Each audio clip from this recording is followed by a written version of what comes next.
congratulations on your return to the starting 15 for the Lions. First opportunity to do that. Just tell me maybe about your excitement about the weekend, first of all.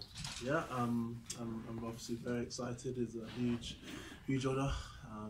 It's you know, this is the kind of thing that you aspire to growing up as a kid playing rugby, and yeah, I'm hugely excited. I'm looking forward to the challenge. Look forward to getting out there this Saturday and putting my best foot forward. And such a tough competition for places at lock in with Alan Wynne and obviously George Cruz, who you know very well, now missing out entirely. It's a real tough battle, isn't it? Yeah, it's a tough gig, you know. Everyone, you know, I missed out last week. Unfortunately, Cruz is not in this week, but it's you know, the nature of the beast. You know, I think all the second rows with Courtney and Henry put in two mammoth performances on Tuesday and make life difficult for the coaches. So whichever way they've gone and whichever way they're going to pick is always going to be difficult, and you know, the players will always be disappointed when they're not selected. But it's just about putting your best foot forward and hoping for the best. And you know as well as anyone the importance of an impact off the bench, which you clearly made in the first test. I wonder whether Courtney could do the same. Courtney's a fantastic player. I think this year, whenever he's played, he's done the business. He's playing really well. He's training really well. So you know, he's a nice, relaxed, confident player. So I don't think that'll be an issue. We know the brilliance of the New Zealand locks and how well they played in the first test. How much of just a head-to-head battle and challenge is it for you guys first up? Yeah, we acknowledge that they're two good operators. That, you know, they're very talented guys who have a good work ethic. But the challenge is on us to surpass that. We've got a good challenge in front of us, a challenge that we prepared well for this week, and a challenge that we're going to rise to this weekend. Just finally for me, in terms of your own personal preparations, we saw you actually at the Te Papa Museum with your family the other day. We were there as well. Have you tried to kind of keep it a little bit low-key where possible, as well as the intensity of training? Well, I was just having a chill day with my family. Nobody in the squad wanted to go to the museum, so I had to go with my family. So it is what it is, really. There's not too much in that story. You're right, man. So it's good that you're taking all that culture in. And maybe we'll just conclude then with, just as a squad, your motivations to get this job done and just try and win this test. It's massive, you know. We haven't come here to be second best. We haven't come here to play second fiddle. We're going out on Saturday to do a job and get the result we want. Thank you. Maro, how competitive was training this week ahead of... You always ask me these questions, don't you? You like answering them? He'll give you the same answer. Use different names this time if you want. Yeah, it has been. As always, as I said last time you asked this question, it's always competitive.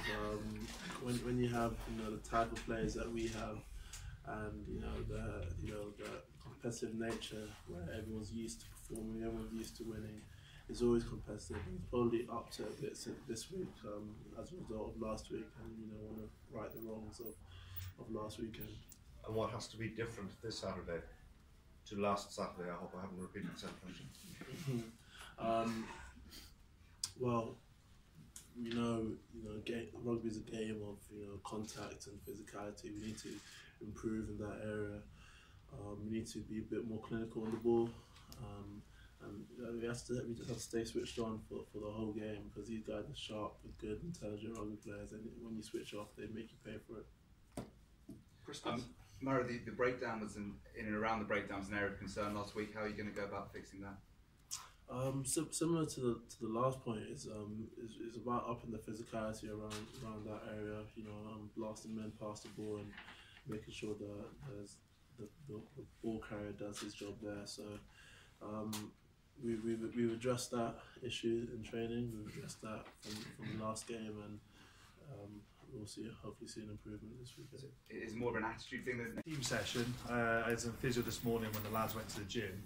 I didn't even think. I went straight to the gym after the rugby to do some extra bits and bobs, and I was late here, so sorry to keep you waiting. Yeah, so a little bit extra work at the gym, make sure I'm ready. No need for the apology. I mean, you're obviously pretty keen to get involved this week again. Yeah. Oh no, I'm delighted with the selection for this week. You know, it's probably the most nervous I've been going to a team selection meeting this week.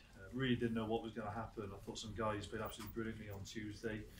We could have come straight into the test team, which we saw happen last week. So I was very nervous about the selection this week and which direction they were going to go, but absolutely delighted that I'm starting in the test series. And as a player, how do you deal with that emotion, given the contrast of last week and where you are right now today, sitting in front of us? I always think things happen for a reason. I was chatting to when I chat to my parents or my wife, and they were saying what do you think's going to happen.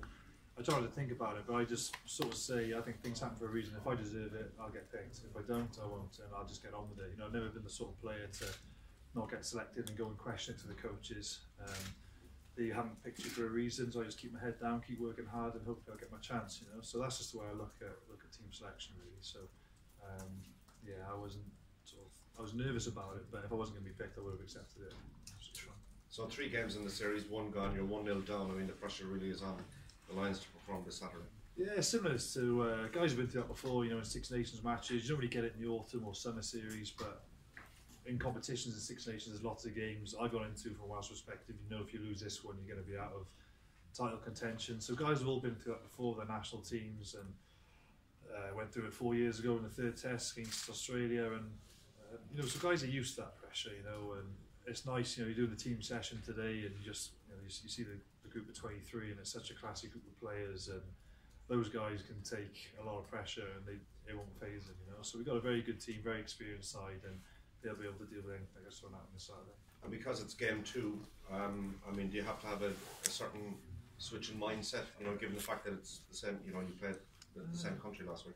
Yeah, no, you always treat it as must win, so I wouldn't say that we'll be more motivated this week than we were last week. Every time you put a Lions jersey on, you treat it like it's going to be your last one, but it is a little bit different that we know the test series would be over if you lose, and you really don't want that to happen. We definitely want to take it to a deciding match, and I'm sure all Lions fans and neutrals would like to see that happen, make it a more entertaining test series, but yeah, you definitely don't want to be down 2-0, that would be very disappointing for most of the players.